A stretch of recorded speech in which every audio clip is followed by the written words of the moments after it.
Bonjour tout le monde, ça me fait plaisir d'être avec vous cet après-midi.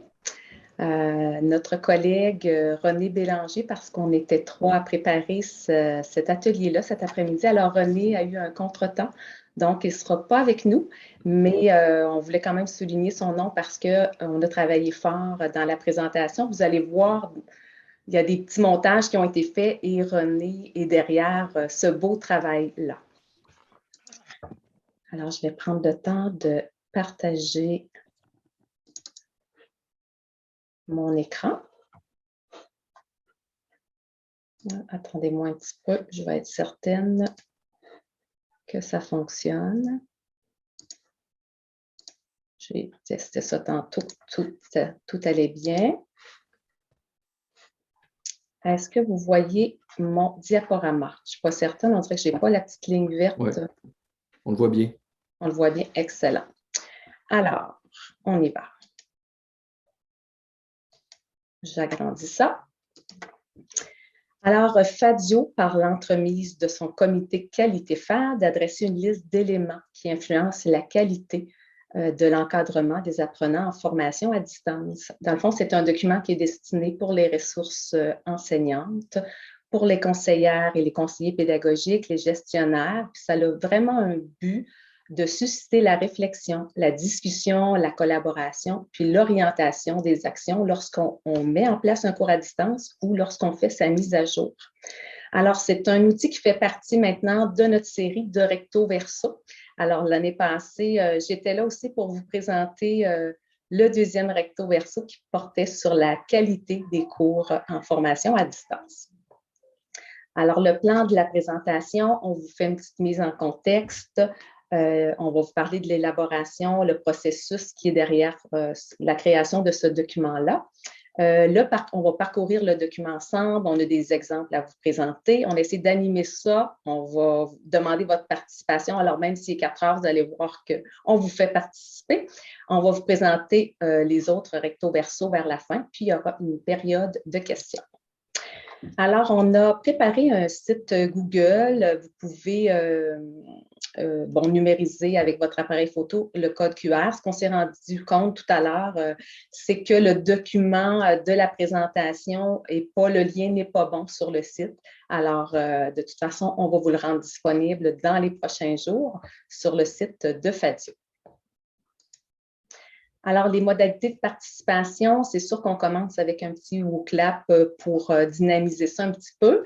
Par la suite, durant la présentation, on fait comme des petites pauses où on va vous lancer des questions, puis on va vous inviter à répondre dans le clavardage, dans l'espace discussion. Puis, à la fin, bien entendu, on pourra ouvrir les micros et prendre vos commentaires.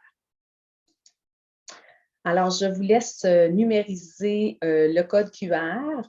Également, je crois que Marie-Ève, ma collègue, va vous copier le lien dans le clavardage. Oui, dans le clavardage, vous allez trouver le lien du site web et du WooClap. Fait que je vais simplement le rapetisser un petit peu pour vous apporter. Je vais rester ici. Alors, peut-être faire un pouce de la main pour me dire que tout est correct de votre côté. Parce qu'avant d'aller répondre au WooClap, on va aller regarder une petite vidéo. Alors, vous l'avez déjà peut-être vue, cette vidéo-là. Je vais prendre le temps de l'agrandir.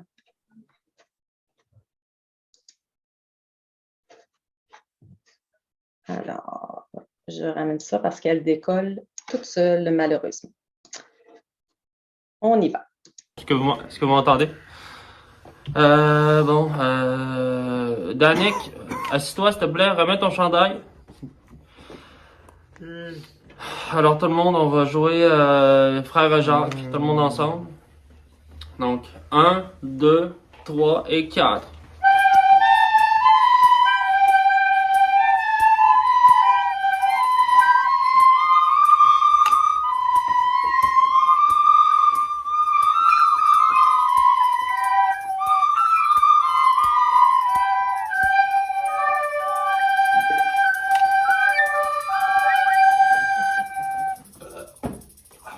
C'est que je suis tanné.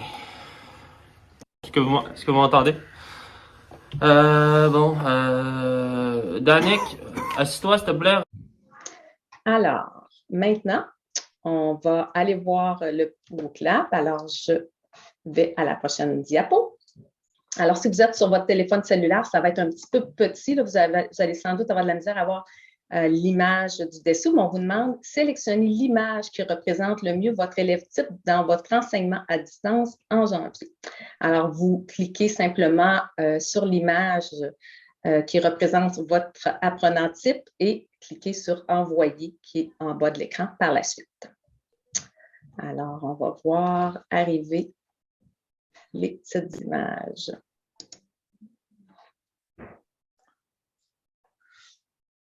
Alors, il y a beaucoup d'ici, hein, le chandail, pas trop réveillé, on mange une pomme.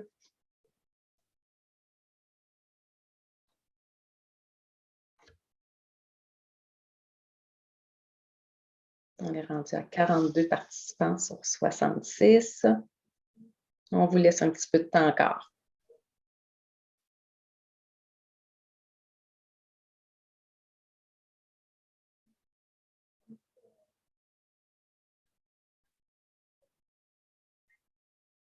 Alors, un petit 10 secondes, puis je passe à la prochaine question. Alors, c'est très humoristique, c'est pour mettre de la légèreté, mais ça va tellement bien avec l'encadrement en formation à distance, on ne pouvait pas passer à côté de ça. Alors, c'est bien partagé. Prochaine question, on a besoin de vos réponses. Quel mot vous vient à l'esprit lorsqu'on parle d'encadrement en formation à distance?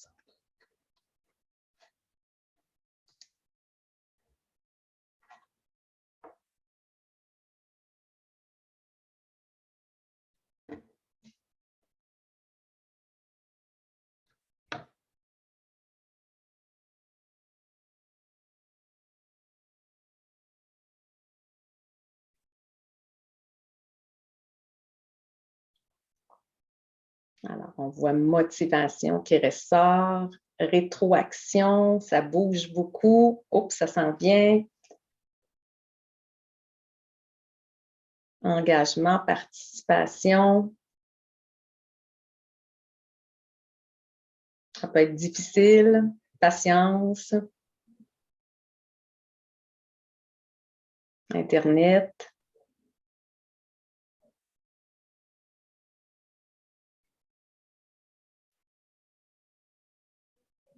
Alors, voilà.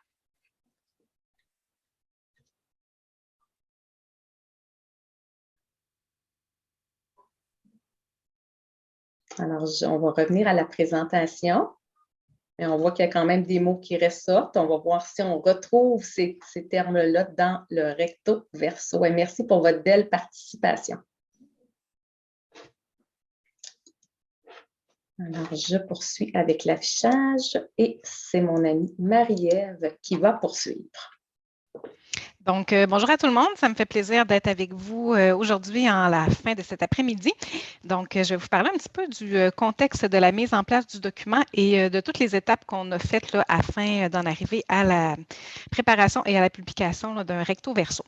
Donc, ce qu'on voulait au départ avec les recto verso, c'est vraiment un document pratique qui est facile à consulter. Donc, une liste d'actions, d'une suggestion d'éléments que vous pouvez tout simplement regarder et cocher en vous disant ça, est-ce que je l'applique dans ma classe ou je ne l'applique pas dans ma classe? Est-ce que je dois le travailler? Donc, c'est vraiment un outil clé en main qu'on voulait vous proposer. C'est un outil aussi qui s'appuie sur la recherche et sur les bonnes pratiques. Donc, quand on fait la préparation des recto verso, on se fie vraiment aux publications scientifiques. On fouille le sujet beaucoup afin de s'assurer de couvrir tout ce qui est important.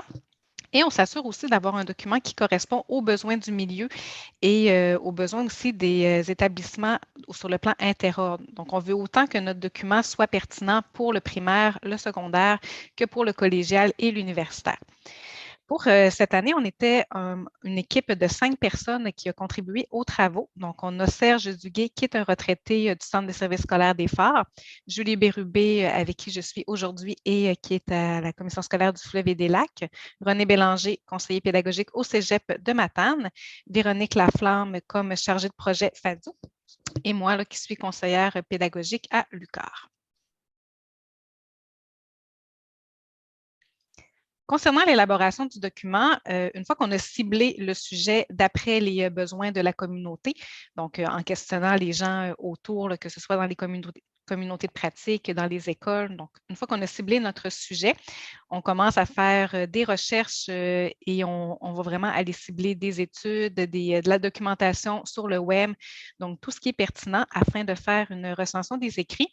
Ce qui nous amène ensuite à faire un résumé des articles pertinents et pour pouvoir faire une discrimination de l'information.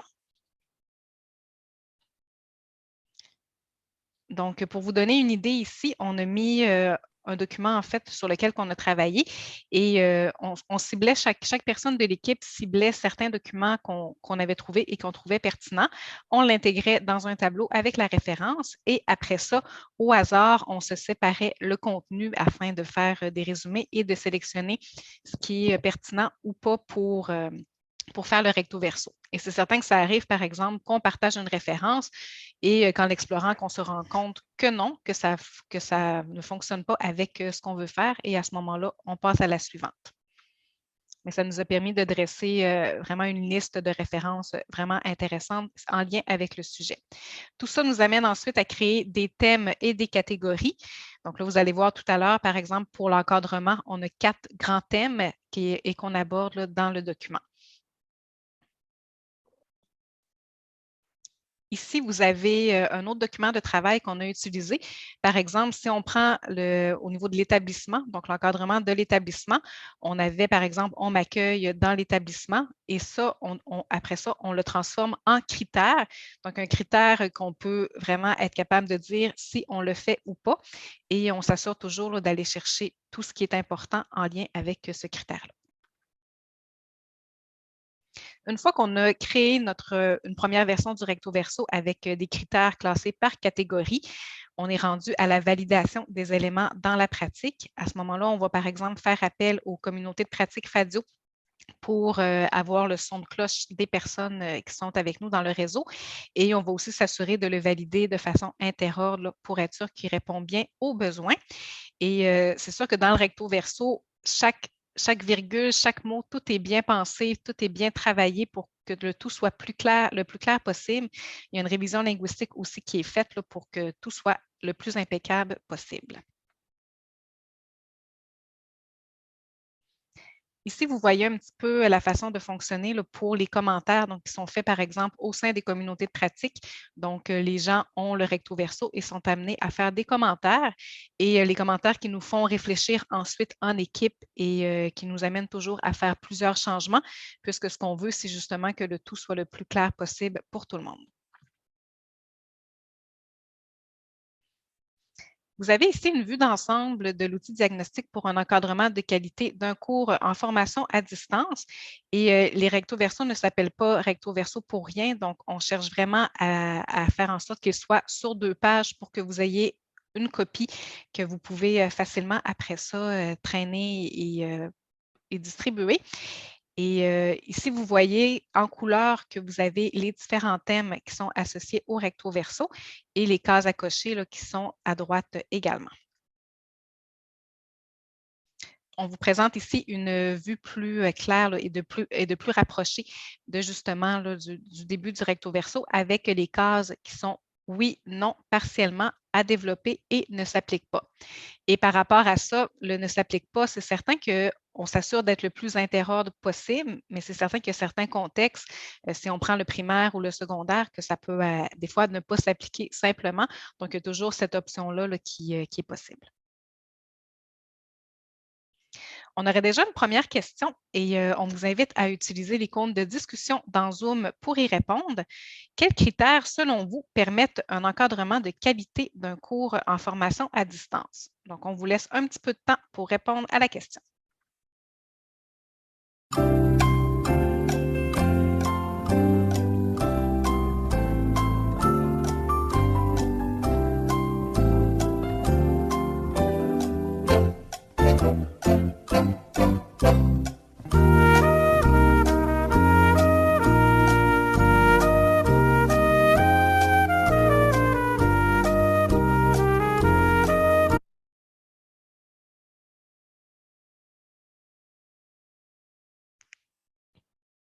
La musique s'est arrêtée plus vite que prévu, je pense.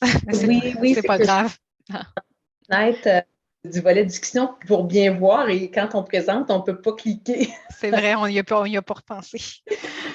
On va laisser un petit peu plus de temps aux gens pour répondre, mais il y a beaucoup de réponses qui rentrent. Ben oui.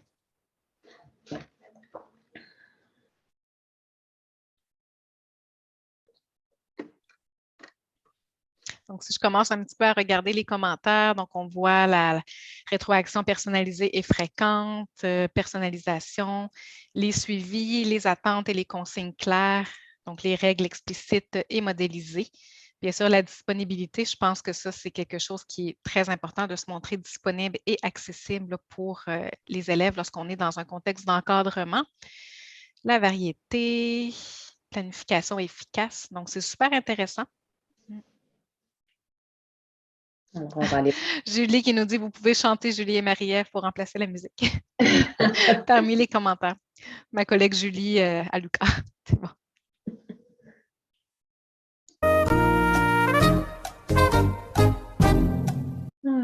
Voilà. Donc, voilà. Donc, on poursuit. Merci de votre participation à la question. Pour bien vous mettre en contexte, c'est sûr que le recto verso porte sur l'encadrement, mais on tient à vous présenter un petit peu, en fait, ce qu'est l'encadrement en FAD. Donc, encore plus en formation à distance, c'est quelque chose qui est primordial. Puis je dis encore plus en formation à distance parce que l'encadrement, peu importe dans quel contexte on se trouve, ça reste très, très important. Et l'encadrement, ça va surtout concerner les activités de support sous toutes les formes qui visent à soutenir l'étudiant dans son projet de formation et ses apprentissages. Donc, on va miser vers une relation de proximité entre enseignants et étudiants. On va aussi l'enseignant doit, par exemple, se montrer disponible et à l'écoute des étudiants afin de bien les accompagner dans leur processus d'études. Et ça permet de créer une présence malgré la distance. Parce que même si on n'est pas en présence, l'encadrement peut être tout aussi de qualité et tout autant efficace, même dans ce contexte-là. Le recto verso sur l'encadrement est divisé en 4 grandes sections. Et ces sections-là vous seront décrites au fur et à mesure qu'on va avancer dans la présentation. On a d'abord l'encadrement de l'établissement, donc tout ce qui est accueil de l'élève, l'encadrement du programme, encadrement du cours et l'encadrement de l'établissement, et plus ce qui correspond au suivi, donc après le cours. La première partie concerne l'encadrement de l'établissement. Donc, ici, on parle vraiment de l'encadrement qui est au cœur de l'institution elle-même et du support de première ligne, qui doit être en cohérence avec les règlements, les politiques de l'établissement. Et ça, par exemple, lorsqu'on parle de l'encadrement de l'établissement, ça peut être au niveau de l'inscription des étudiants, ça peut être également tout ce qui est service offert à l'étudiant, que ce soit les services de psychoéducation, de l'orthopédagogie, de soutien technique aussi avec les outils numériques. C'est quelque chose qui est vraiment nécessaire là, encore plus de nos jours.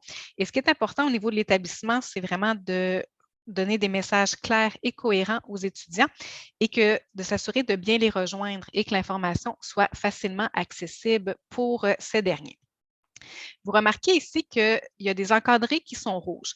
Donc, les encadrés rouges, c'est les critères sur lesquels on va s'attarder avec vous. Donc, on prend le temps de vous présenter et de vous expliquer. Les autres critères qui ne sont pas encadrés, on vous suggère fortement de prendre le temps d'en prendre connaissance dans le recto verso, mais on ne s'y attardera pas aujourd'hui.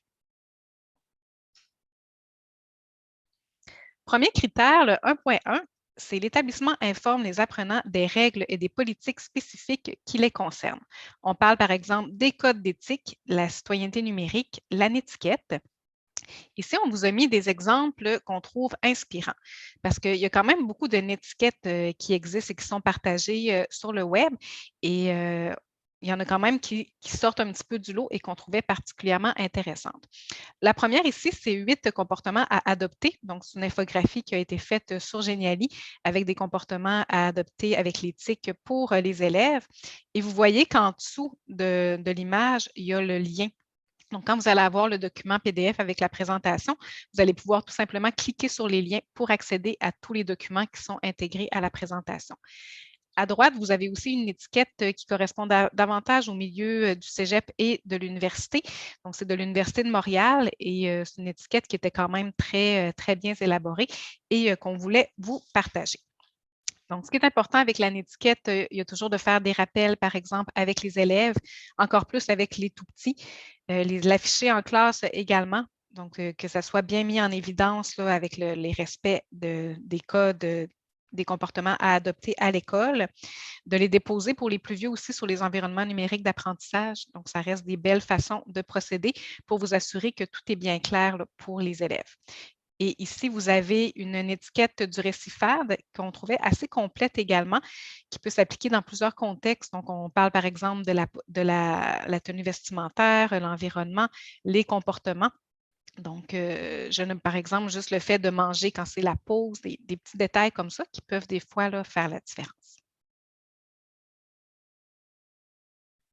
Le prochain critère est le suivant. L'établissement informe les apprenants des services qui leur sont offerts. Le soutien technique, orthopédagogie, travail social, orientation scolaire. Donc, c'est important de vous assurer que tout est clair pour les étudiants et qu'ils sont bien et que c'est facile pour eux d'avoir toutes les informations nécessaires. Et ici, on vous partage le bulletin de la rentrée de l'UQAR qui a été mis en place pour l'hiver 2022 parce que c'est un outil qui est clé en main sur le web où tous les étudiants vont retrouver au même endroit toutes les informations importantes et les services qui leur sont proposés. Donc, à ce moment-là, c'est facile pour eux de s'y retrouver et de savoir où aller chercher les informations.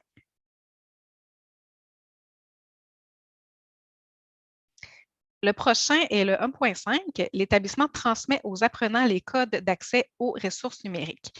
Et ça, c'est quelque chose qu'on voit quand même souvent des enfants au primaire qui ont plein de codes différents pour plein de plateformes. Si je prends juste l'exemple de mon garçon en première année qui a un accès à Teams, un accès à NetMath, un accès à RP. Donc, ça peut être vraiment mélangeant autant pour l'élève et même des fois pour les parents.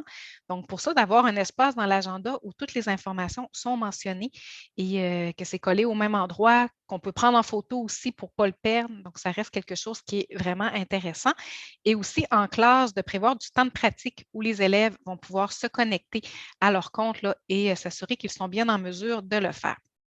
Au secondaire, au cégep et à l'université, on va surtout suggérer là, que ça soit facile d'accès pour les étudiants et qu'ils trouvent facilement où trouver ces informations-là. Et dans certains contextes aussi, de prévoir du temps lors des premiers cours pour que les apprenants se connectent. Pour vous mettre en contexte, on a créé une petite vidéo qui vous présente un petit peu là, ce critère-là.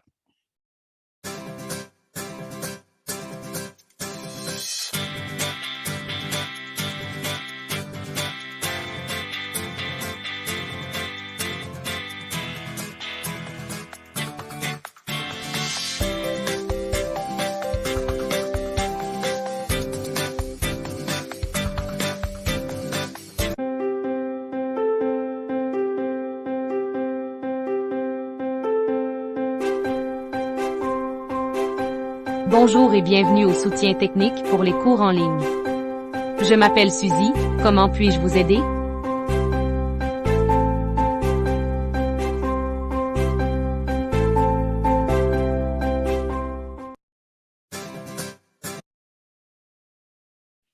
Donc, voilà, je poursuis avec le critère 1.7. Donc, l'établissement propose aux apprenants des stratégies d'études spécifiques à la FAD, comme des pauses fréquentes, un environnement propice à l'étude, des moments de travail planifiés. Et ici, on voulait mettre en évidence l'importance de certains aspects, dont la concentration.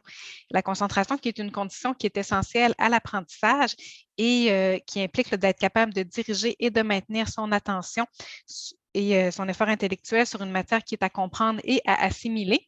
Et par rapport à ça, lorsqu'on est dans un contexte de formation à distance et surtout quand c'est une première expérience, ça peut quand même prendre du temps avant que les apprenants soient en mesure de bien se concentrer et soient efficaces. Donc ça, c'est quelque chose aussi qui est à prendre en compte parce que ça nécessite un temps d'adaptation.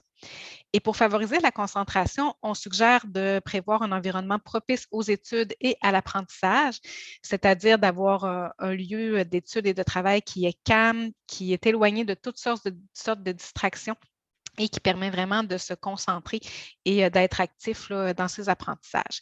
Il est aussi important de bien gérer son temps. En contexte d'enseignement à distance, on recommande de prévoir des moments à l'horaire pour réaliser des activités d'études et aussi de prévoir des périodes qui sont plus courtes et moins longues. Donc, par exemple, d'avoir un 30 à 40 minutes de travail, ensuite une pause, ça peut être une bonne façon d'être efficace et ça fait en sorte qu'on optimise le rendement et qu'on respecte davantage les échéances aussi pour les travaux et d'avoir un agenda qui est bien clair, qui est bien structuré, que ce soit en ligne ou en papier. Ça peut être un bon outil de travail aussi qui est intéressant. Et tout ça pour des périodes d'études et de travail là, qui soient les plus efficaces possibles. La deuxième partie est centrée sur l'encadrement programme. L'encadrement programme, c'est toutes les personnes qui œuvrent au sein du programme. Donc, ça peut être un responsable de programme, à l'université, il y a un directeur de module, par exemple, et toutes les personnes qui travaillent avec ces gens-là pour soutenir les étudiants. Donc, par exemple, des commis, des agents de développement, etc. Ici, on voulait vous parler du critère 2.2. Qui est le responsable du programme, s'assure que les apprenants sont informés des modalités spécifiques à leur programme d'études en FAD, les évaluations, les stages, enseignement comodal, activités pratiques et laboratoires.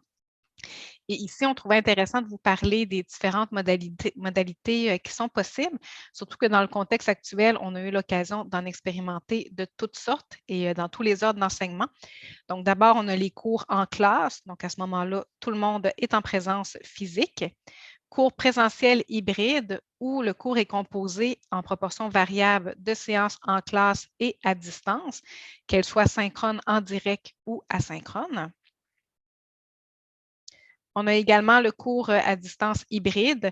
Donc, ici, on a des cours à distance en proportion variable constitués de séances synchrones et asynchrones. Le cours à distance asynchrone qui n'a pas de présence en direct. À ce moment-là, c'est l'étudiant qui avance à son propre rythme et ça lui demande un certain niveau d'autonomie qui est important. Le cours à distance synchrone, donc on parle par exemple de cours sur Zoom, sur Teams qui sont en direct et qui peuvent être bien sûr enregistrés et diffusés par la suite au besoin, comme cet atelier qu'on anime aujourd'hui. Et enfin, on a le cours comodal. La différence ici, c'est que pour le comodal, le cours est donné en présence et à distance, mais en même temps, et que l'étudiant choisit s'il désire venir en classe ou suivre le cours à distance.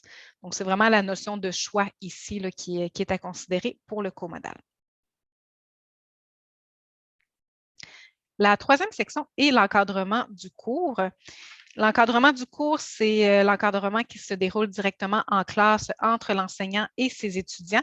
Donc, on parle par exemple de la relation de proximité entre l'enseignant et c'est vraiment un contact qui est personnel avec les élèves pour les soutenir dans leurs apprentissages et pour favoriser leur motivation. Ici, je vais vous parler de 4 critères et par la suite, ma collègue Julie va poursuivre avec les prochains critères qui touchent l'encadrement du cours. Le 3.1, la ressource enseignante accueille le groupe, se présente et intègre les apprenants dans un environnement d'apprentissage bienveillant.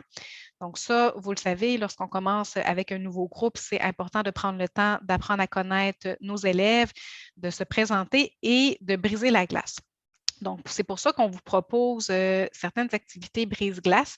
C'est ce qu'on a fait tantôt avec le WooClap, par exemple. Mais on aime bien aussi le mur des humeurs qu'on a quand même utilisé à plusieurs reprises là, chez Fadio.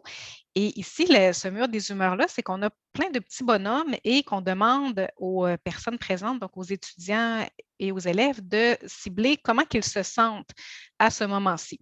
Donc, si on prend par exemple On a certains bonhommes, par exemple, à gauche, là, qui sont ensemble, qui sont contents d'être là, d'être avec leurs amis. On en a d'autres qui dorment, qui sont fatigués, certains qui sont sur la corde raide, qui ont l'air de ne pas savoir quoi faire pour ne pas flancher. Donc, ça peut être une activité qui est très intéressante là, avec les élèves et d'apprendre à les connaître en même temps. On a aussi des outils d'animation de Commune Agir. Je ne sais pas si c'est quelque chose que vous connaissez comme outil, mais c'est un site web qui vous propose plein d'activités d'animation qui peuvent être réalisées. Et ça, c'est bon autant en contexte de classe avec les élèves que même dans un contexte de formation, d'atelier. Donc, ça peut être vraiment de quoi de stimulant et d'intéressant qui permet de varier les façons de faire aussi là, et de rendre le tout plus stimulant. 3.3, la ressource enseignante rappelle les principales fonctionnalités des outils numériques et réfère les apprenants aux ressources d'aide aux besoins. Donc ça, c'est important lorsqu'on utilise un outil numérique et encore plus quand c'est les premières fois, de faire des rappels des principales fonctionnalités, de rendre disponibles des tutoriels ou des capsules vidéo qui concernent les outils qui sont utilisés en classe. Et ça peut être quelque chose que les élèves gardent pas loin et qui peuvent toujours se référer aux besoins.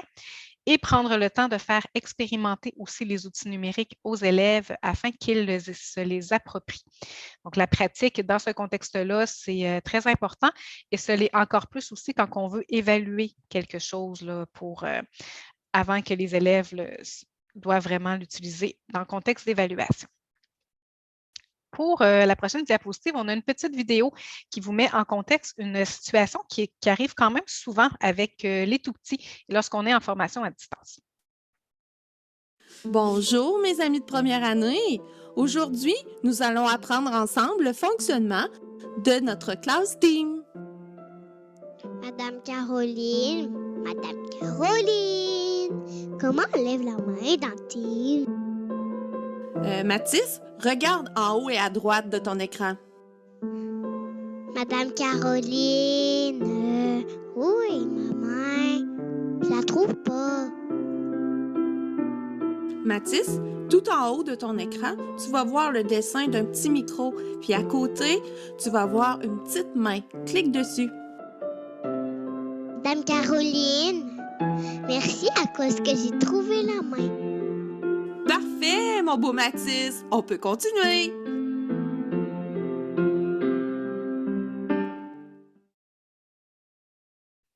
Donc, en effet, une situation qu'on peut voir quand même assez souvent et juste, moi, dans le temps des semaines à distance avec mon garçon qui est en première année, c'est arrivé plusieurs fois que j'entendais les enfants qui posaient toujours des questions, qui ne savaient pas où cliquer. Donc, toute la gestion qui est demandée avec les tout-petits en contexte d'enseignement à distance, c'est vraiment quelque chose. 3.5, la ressource enseignante présente dans son plan de cours ou d'études les modalités de communication du cours, les outils, les moments propices, collaboration entre pairs, les messages à son intention. Donc, à savoir comment on doit procéder pour communiquer avec son enseignant. Et ici, on vous a intégré des éléments concernant le primaire et le secondaire et la FGA, FP, Cégep et université. Lorsqu'on est avec les plus jeunes au primaire et au secondaire, ça peut être par exemple des messages dans l'agenda, qu'ils soient papier ou virtuel. On voit de plus en plus maintenant aussi les plateformes de portfolio numérique comme CISA et Classe Dojo, qui peut être une très belle façon des différents outils qui sont disponibles au sein de cette plateforme-là. Ça peut être une belle façon de rejoindre autant les parents que les élèves. Il y a bien sûr la possibilité de communiquer avec ces derniers par courriel aussi et de faire appel davantage aux environnements numériques d'apprentissage comme Moodle et Teams. Pour les plus vieux, bien sûr, on a le courriel qui est quand même beaucoup utilisé. On a aussi les environnements numériques d'apprentissage, dont les forums et les annonces sur Moodle qui sont utilisés fréquemment pour communiquer avec les étudiants et Teams également. Et bien sûr, on a les messages en classe. 3.6, la ressource enseignante prévoit des moments de disponibilité pour rencontrer les apprenants individuellement si nécessaire. En fait, comme ressource enseignante, c'est important de prendre le temps de se montrer disponible et accessible pour les étudiants. Donc, qu'ils sentent qu'en cas de besoin, que vous êtes là pour eux. Et ça peut être pertinent de prévoir des moments de présence pour les rencontrer avec ou sans rendez-vous. de planifier aussi des plages horaires de disponibilité où est-ce que vous êtes sur Zoom et qu'ils peuvent venir vous voir, ou ça peut être aussi par téléphone, en présence, en individuel ou en équipe, et comme je disais tout à l'heure, se montrer accessible pour les étudiants. Dans la prochaine diapositive, on a une vidéo où est-ce que les étudiants ont été interrogés concernant l'encadrement en formation à distance. Justement, on serait porté à penser que la relation avec les enseignants serait plus difficile étant donné justement qu'on est à distance, mais j'ai jamais été autant encadrée par des enseignants. Ils sont très ouverts. Dès qu'on a un problème, on leur envoie un message, un MIO ou quoi que ce soit. On ne voit jamais l'enseignant physiquement dans une technique à distance, mais ça ne veut pas dire que l'enseignant n'est pas là pour autant pour nous autres. Donc, on peut le voir en dehors des cours, on se fait des vidéos. C'est comme si on avait un contact réel avec la personne. Fait que ça, c'est un bon côté de la formation à distance. Ils communiquent très rapidement avec nous. Ils nous donnent tous les modes de communication possibles. Ils peuvent nous appeler. On a leur numéro de téléphone au cégep, évidemment. On a leur Skype, on a les courriels, on a les MIO aussi. Donc, c'est vraiment très facile de communiquer avec les professeurs.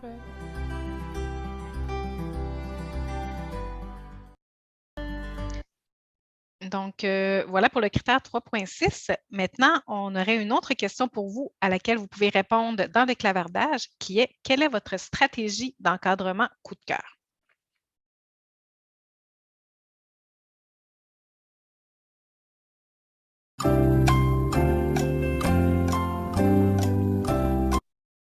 Non.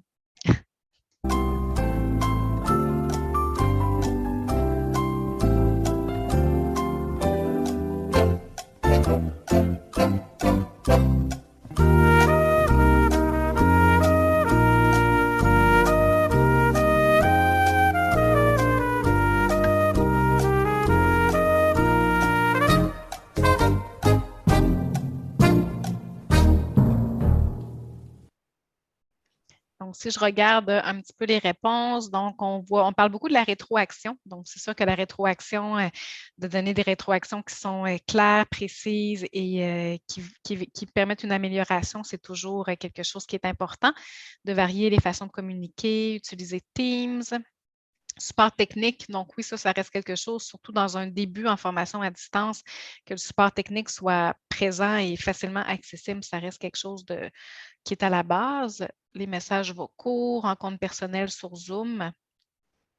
Donc, on voit quand même que le clavardage aussi avec Teams ou même des fois par Messenger, là, ça reste quelque chose qui est utilisé. Et rétroaction vidéo, oui, ça c'est super, super intéressant aussi. Puis c'est quelque chose qu'on voit de plus en plus là, dans un contexte d'encadrement. Donc ça, c'est super. Donc merci pour vos réponses. Et je vais céder maintenant la parole à ma collègue Julie qui va prendre la suite.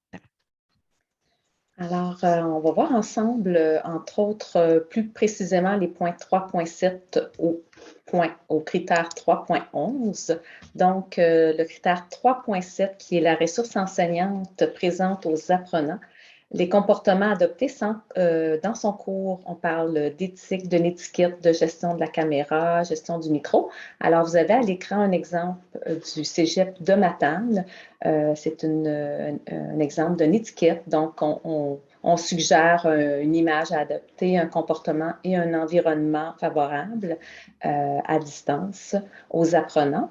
Alors, puis, ce qui est important, c'est dans le fond, dans l'étiquette, ça n'appartient pas nécessairement à l'enseignant. Dans les exemples qu'on vous présente, c'est vraiment l'établissement qui décide d'une étiquette et que tous les cours partagent cette façon de faire-là, cette étiquette-là. La prochaine diapositive, c'est une vidéo produite par l'Université Laval et on se questionne à savoir la caméra, on l'active ou pas. Alors, c'est un exemple.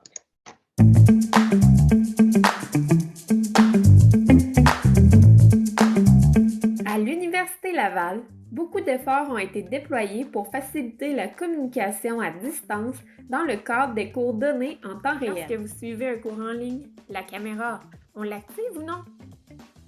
L'utilisation de la caméra par les étudiants et étudiantes ne peut pas être obligatoire, sauf dans le cas d'une évaluation dont les conditions de réalisation le requièrent par exemple pour une présentation orale.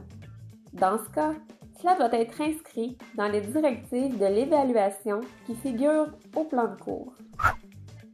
Lorsque vous êtes dans un grand groupe, l'activation de la caméra par tous, en tout temps, n'est pas toujours nécessaire. Toutefois, si aucune caméra n'est activée, le sentiment de présence est fortement diminué. Dans un grand groupe, pendant que l'enseignant parle, il est suggéré d'activer sa caméra. Alors, c'était un exemple. Au critère 3.8, la ressource enseignante organise son cours de façon à proposer aux apprenants des outils et des activités leur permettant de mieux se connaître, de s'auto-évaluer et de s'ajuster au fil des apprentissages. Alors, j'ai choisi pour cette diapo-là des exemples de fiches d'auto-évaluation du site TA à l'école.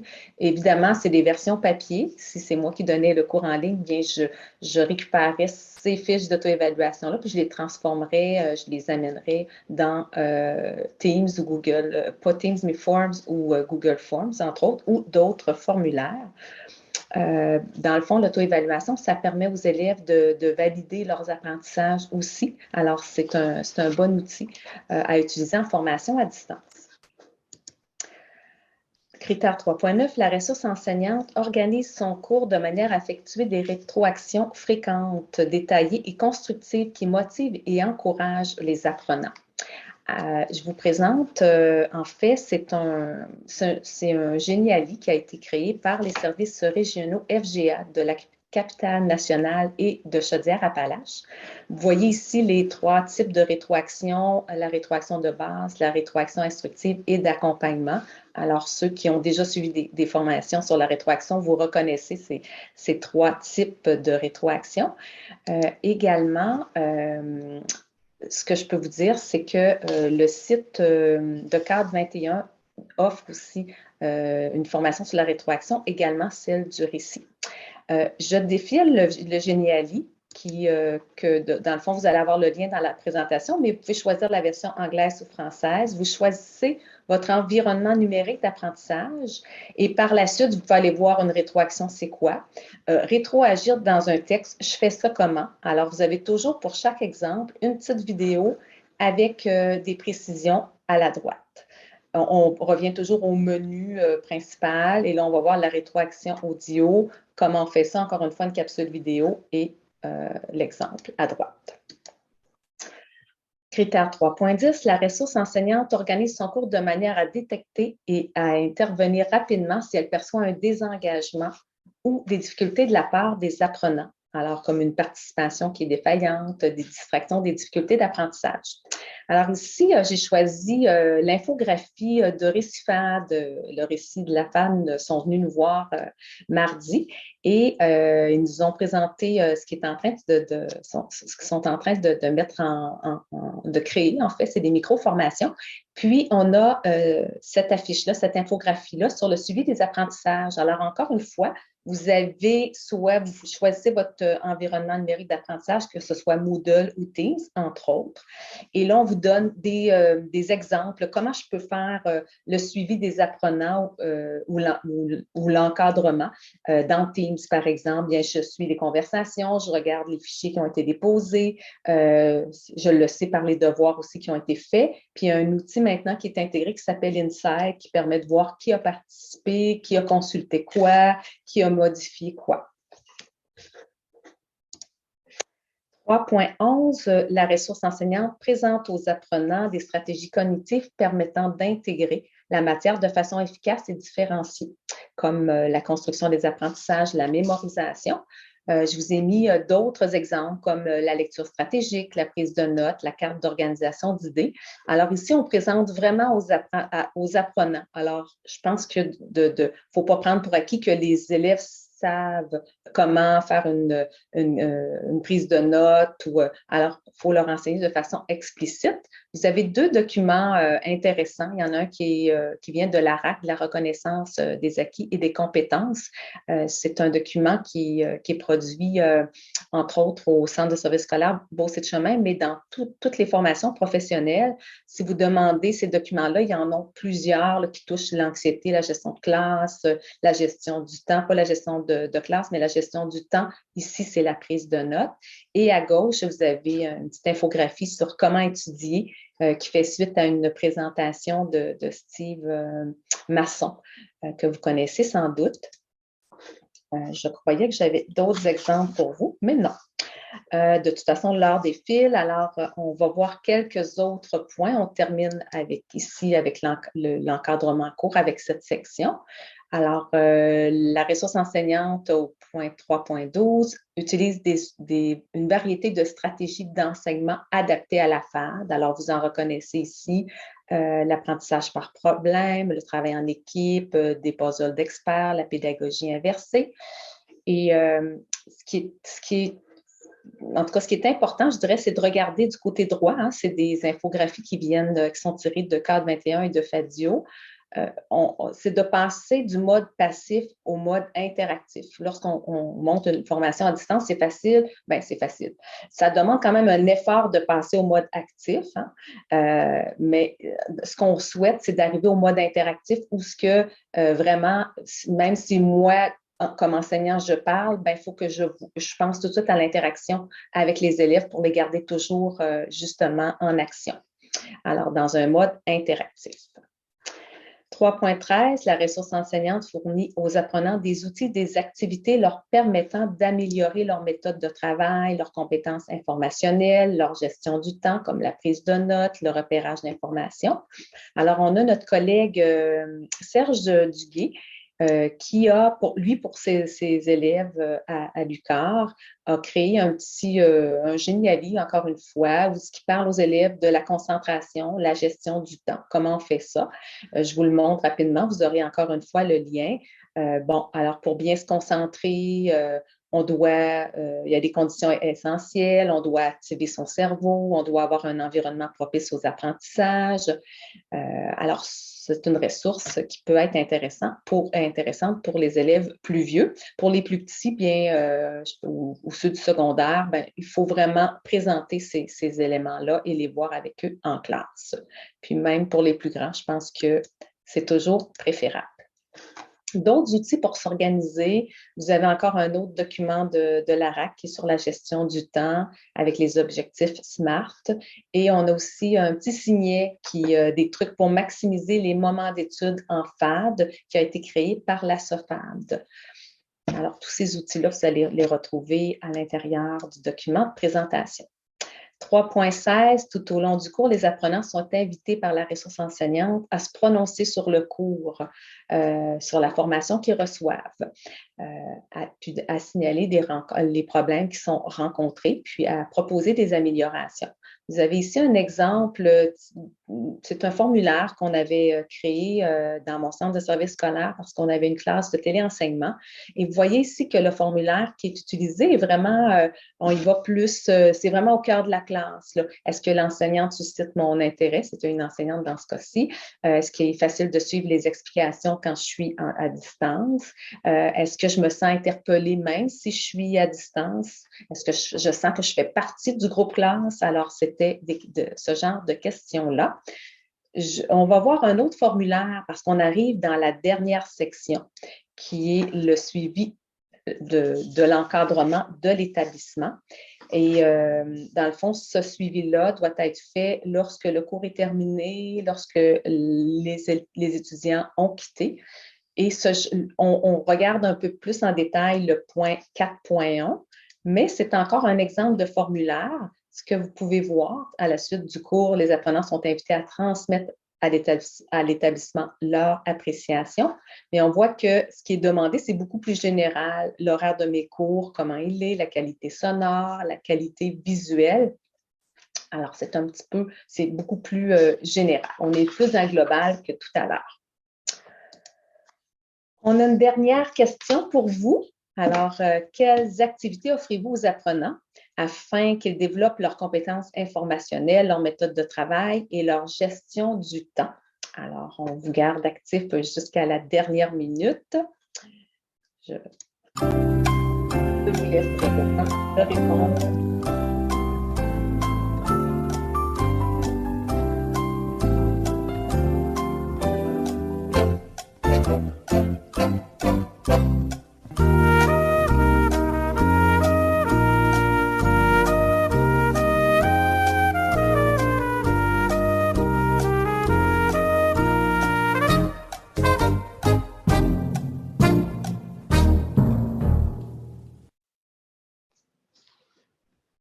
Alors, je pense qu'il y a des commentaires aussi qui rentrent. C'est pas si facile quand même comme question, hein? Modélisation, réitération, livret d'accueil, capsule vidéo à voir, revoir au besoin. Mais je dirais que les cégeps et les universités ont quand même déposé beaucoup de documents pour soutenir les étudiants. C'est nous, au niveau des centres de services scolaires, on s'inspire beaucoup de ce qui est fait de votre côté. Alors, notre rencontre tire à sa fin. Je voulais simplement faire un petit clin d'œil sur les documents qui sont accessibles, donc l'outil diagnostic pour une gestion de qualité en formation à distance et le deuxième critère de qualité d'un cours en formation à distance. Vous les voyez ici un peu de plus près. L'outil diagnostic est vraiment destiné plus pour les gestionnaires et la gestion ou la qualité, excusez-moi, d'un cours de formation à distance, c'est vraiment plus pour l'enseignant, le conseiller pédagogique, entre autres. Alors, on a besoin de vos idées pour le prochain recto verso. Parce que là, nous, on est prêt à créer autre chose, que ce soit prêt pour l'année prochaine, à vous présenter dans le cadre de la prochaine semaine de la PAD. Alors, on vous invite à scanner encore une fois le code QR. On pourra vous transmettre le lien dans le clavardage également. Puis, on retrouve ce lien-là sur le site qui a été partagé au début de la présentation. Alors, moi, je tiens à vous remercier infiniment de votre participation et on est disponible quelques minutes pour répondre à vos questions.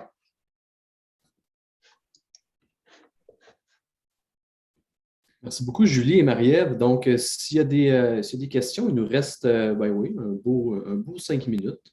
On peut ouvrir les micros sans problème. Il y a eu beaucoup de très beaux commentaires. Julie et Marie-Ève dans le clavardage tout au long de l'atelier. Donc, il reste un petit peu de temps si vous voulez encore pour poser vos questions.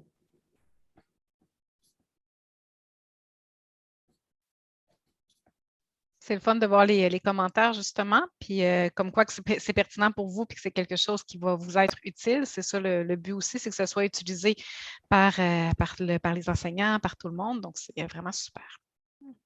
Je vous remercie grandement pour tout ça. Je voyais qu'il y avait Julie Chamberlain qui avait levé sa main entre-temps. Si Julie, tu veux prendre la parole tout de suite avant mon mot de la fin. C'est vraiment pas grand-chose. C'est juste que le lien web que vous avez partagé, Marie-Ève et Julie, en début, il mène à votre matériel sur Fadio. Toutefois, le document Google, il faut demander l'accès. Je ne sais pas si c'est souhaité ou pas, là. Oui, c'est un problème. C'est ça, c'est que c'est notre collègue. OK, il n'y a pas de problème. Je l'ai demandé, bref, mais c'est plus mon adresse Gmail personnelle, là, mais voilà, on va attendre. Il n'y a pas de problème. Merci. On va s'occuper de mettre ça à jour. Merci. Merci, Julie. Je crois que, en tout cas, de ce que Carole nous avait dit, le dernier recto verso doit être déposé sur le site de Fadio présentement. Mais ça, en fait, aujourd'hui, c'est un peu le lancement du nouveau recto verso. Donc, c'est pour ça qu'on le mettait disponible en même temps que l'atelier. Si vous voyez ici, là, je suis sur fadio.net dans la section ressources recto verso. Donc, il est ici. Il est accessible présentement. Donc, voilà.